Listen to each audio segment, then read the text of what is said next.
Karena tuduhan mengintervensi proses pemilu 2024. Informasi tadi akan menjadi sajian utama kami dalam Prime Time News hari ini. Bersama saya Afiani Malik. Ya, dan saya Kemerdekan. Kita akan awali Prime Time News dengan Prime Flash. Gubernur Jawa Timur Khofifah Indar Parawansa akhirnya buka suara setelah ruang kerjanya digeledah oleh penyidik KPK. Menurut Khofifah tidak ada dokumen gubernur dan wakil gubernur yang dibawa oleh penyidik. Khofifah berikutnya Polda Jawa Timur membebaskan tersangka kasus tragedi Kanjuruhan yakni mantan dirut PT LIB Ahmad Hadian Lukita dari tahanan Polda Jatim lantaran berkas perkara dinyatakan belum lengkap oleh Kejaksaan Tinggi. Meski bebas, tersangka Hadian tetap berstatus tersangka dan wajib lapor. Sementara itu Kejati Jatim menyatakan berkas perkara mantan dirut PT LIB Ahmad Hadian Lukita masih P19 atau belum lengkap dan dikembalikan ke Polda Jatim karena kurang syarat material atas pasal yang disangkakan yakni pasal 359 dan atau 360 KUHP dan atau pasal 103 ayat 1 Junto 52 UU 11 tahun 2003 tentang keolahragaan. Pemirsa, ahli pidana material dan formil dari Universitas Islam Indonesia atau UII, Mahrus Ali, menyatakan pentingnya motif diungkap dalam sidang dugaan pembunuhan berencana Brigadir Yosua. Tak hanya itu, Mahrus juga mensyaratkan pembuktian jeda waktu dan penghilangan jejak untuk menentukan pasal 340. Ahli pidana material dan formil yang dihadirkan Verdi Sambo, Mahrus Ali juga menjelaskan soal tak ada tersangka pembunuhan yang berstatus saksi pelaku atau justice kolaborator. Mahrus menyebut pasal 28 Undang-Undang Perlindungan Saksi dan Korban mengatur status JSE hanya diberikan kepada pelaku tindak pidana tertentu. Dari hasil pemeriksaan ahli psikologi forensik terkuak bahwa tingkat kecerdasan dari asisten rumah tangga Verdi Sambo, Susi, sangat rendah. Susi juga disebut memiliki daya ingat yang lemah. Pemirsa, mantan Wakadenbe Biro Paminal Divpropampori Arif Rahman Arifin mengaku awalnya yakin Verdi Sambo dan Putri Chandrawati jujur soal peristiwa yang menyebabkan Brigadir Yosua tewas. Ya, namun semua berubah setelah Arif melihat rekaman CCTV di kompleks rumah dinas Sambo yang memperlihatkan Yosua masih hidup pada saat Sambo tiba. Berbeda dengan cerita versi Sambo yang menyebut tiba di Duren 3 pada saat Yosua sudah tewas dalam baku tembak dengan Eliezer. Pemirsa, saksi ahli pidana material dan formil yang dihadirkan Verdi Sambo, Mahrus Ali, meminta jaksa dan seluruh hadirin untuk diam saat jaksa mempertanyakan perihal motif Verdi Sambo yang mengaku merencanakan pembunuhan Yosua untuk mempertahankan kehormatan sebagai salah satu bukti meringankan. Padahal dari alat bukti yang diperoleh, semua unsur pembunuhan berencana sudah terpenuhi.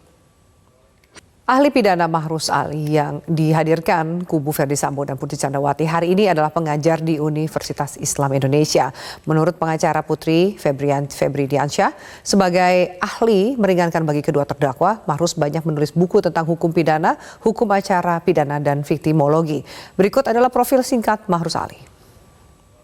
Baik, pemirsa, ahli pidana yang dihadirkan kubu Verdi Sambo hari ini memberikan perspektif yang berbeda terkait dengan pembunuhan berencana. Ahli hukum pidana Mahrus Ali berpandangan untuk membuktikan ada tidaknya unsur pembunuhan berencana perlu dipenjelaskan mengenai adanya motif. Kita akan membahasnya bersama dengan kuasa hukum Richard Eliezer, Roni Talapesi, dan juga pakar hukum pidana Asep Iwan Iriawan.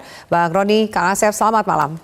Dan pemirsa, sepanjang persidangan kasus pembunuhan berencana Brigadir Yosua, ada momen yang mengundang celetuk warganet. Salah satu tokoh yang kerap dicecar adalah Kuat Ma'ruf, salah satu terdakwa yang bukan dari kalangan polisi namun dekat dengan keluarga Sambo. Presiden Joko Widodo menyoroti tudingan terhadap istana dalam berbagai persoalan yang terkait dengan pemilu 2024 termasuk pemirsa, KPK melakukan penggeledahan di kantor Provinsi Jawa Timur.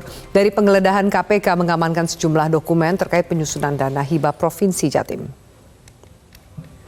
Pemirsa, terjadi peningkatan arus kendaraan di sejumlah ruas tol yang keluar dari Jabodetabek. Pemirsa, jelang perayaan Natal dan Tahun Baru, Detasemen Khusus atau Densus 88 Anti Teror Mabes Polri menangkap 26 tersangka kasus terorisme selama periode bulan Desember 2022. Ke-26 teroris yang ditangkap merupakan kelompok Jamaah Ansarut Daulah dan Jamaah Islamiyah. Pemirsa, pemerintah berencana untuk mencabut kebijakan PPKM seiring dengan melandainya kasus COVID-19 di Indonesia. Di sisi lain, negara asal COVID-19 yakni Tiongkok saat ini kembali berjuang menghadapi lonjakan kasus. Pemerintah tengah mempertimbangkan untuk mencabut kebijakan PPKM seiring melandainya kasus COVID-19 di Indonesia. Mampukah kita tetap menekan angka penularan COVID-19 di Indonesia ketika kebijakan PPKM dicabut?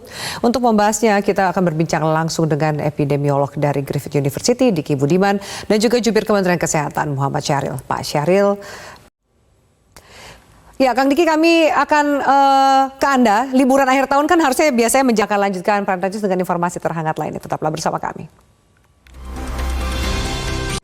Pemirsa, sepanjang persidangan kasus pembunuhan berencana Brigadir Yosua, ada momen yang mengundang celetuk warganet. Ya, salah satu tokoh yang kerap dicecar adalah Kuat Ma'ruf, salah satu terdakwa yang bukan dari kalangan polisi, namun dekat dengan keluarga Sambo. PT Transportasi Jakarta menggelar pendidikan dan pelatihan kepemimpinan bagi karyawan selama 3 hari di Dodiklatpur, Rindam Jaya, Bogor, Jawa Barat. Pelatihan yang bekerja sama dengan TNI AD Kodam Jaya untuk membentuk karakter kepemimpinan dan disiplin. Dan pemirsa, informasi tadi sekaligus juga bentuk perjumpaan kita di Primetime News. Atas nama kerabat kerja yang bertugas, saya Afiani Malik. Dan saya Kevin Degan, kami berdua pamit undur diri. Terima kasih atas perhatian Anda. Sampai jumpa.